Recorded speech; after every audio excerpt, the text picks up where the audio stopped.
class. I am from class 10. Today's my topic is light. The topic I am explaining is reflection. Light.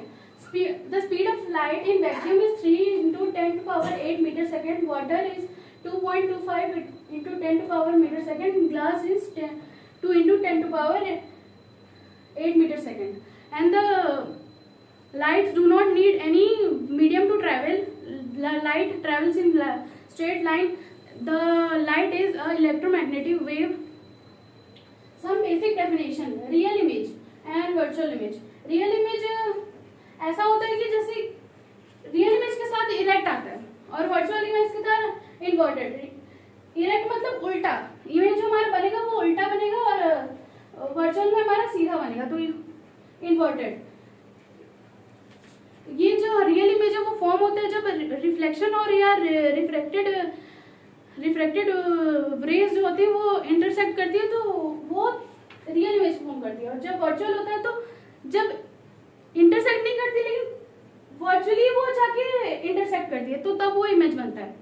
Law of reflection में हमारा क्या होता है? First law of reflection, angle of incidence equals to angle of reflection. और second होता है कि हमारा जो ये पॉइंट ऑफ कांटेक्ट में सारे इंसिडेंट, नॉर्मल और रिफ्लेक्टेड मिलके एक जगह में आते हैं पॉइंट ऑफ कांटेक्ट में, उसे बोलते हैं सेकंड लॉ. ये हमारा सेकंड लॉ है. टाइप्स ऑफ मिरर में प्लेन मिरर होता है और स्फेरिकल मिरर होता है. प्लेन मिरर होता है वो स्मूथ और पॉलिश होता है, और स्फेरिकल मिरर जो होता है वो एक ग्लास बॉल टाइप का होता है. उसके पार्ट्स उसको स्फेरिकल मिरर बोला जाता है. इन्वर्टेड मतलब जैसे कि एक मिरर है, उसके साइड में अगर आप ये वाला हाथ खड़ा करोगे तो हमारे मिरर में ये वाला हाथ दिखेगा, लेफ्ट दिखेगा. अगर राइट को हाथ करोगे तो लेफ्ट दिखेगा. ये एक फिनोमिना है जिसमें हमारा जो लेफ्ट और राइट जो है वो रिवर्स हो जाता है, उसे बोलते हैं लेटरल इन्वर्ट.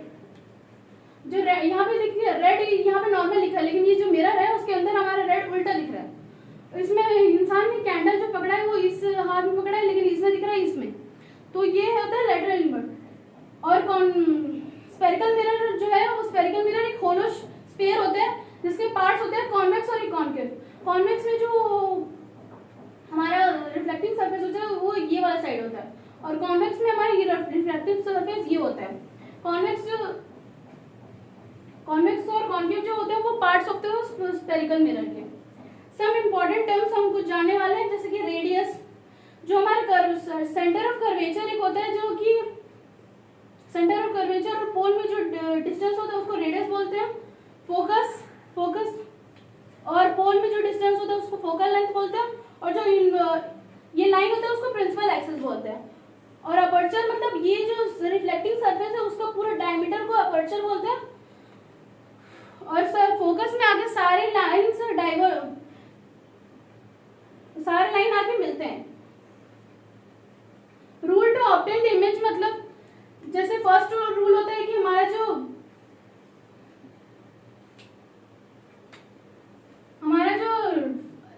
पैरेलल है वो जाके आके फोकस में नहीं आता है. ये फोकस कर्वेचर ये पोल है हमारा. तो हमारा जब ये कॉन्केव मिरर है, इसमें अगर हमारा लाइन रे पैरेलल है तो आके वो मिलेगा तो फोकस में आएगा. और सेम यहाँ पे कुछ ऐसा होता है,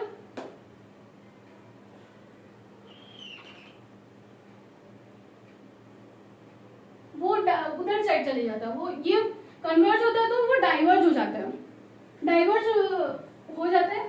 ये होता है ये सेकंड. ये यहाँ पे आता है तो ये भी फोकस में ही आता है. यहाँ पे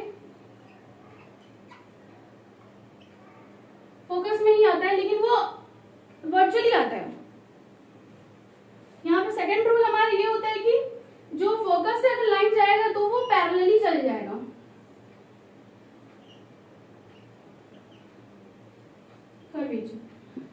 और जब ये कॉन्वेक्स में होता है तो जो हमारा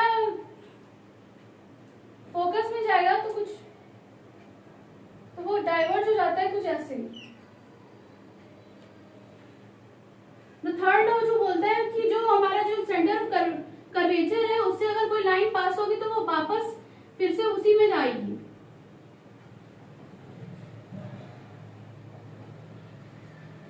सेम कॉन्वेक्स में भी वही होता है.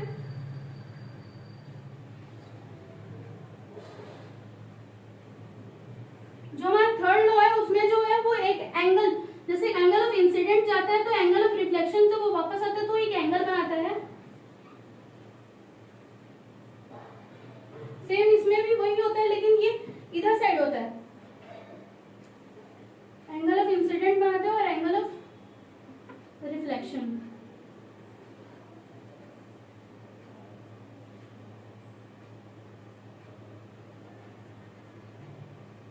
Thank you everyone. Hope you like this video.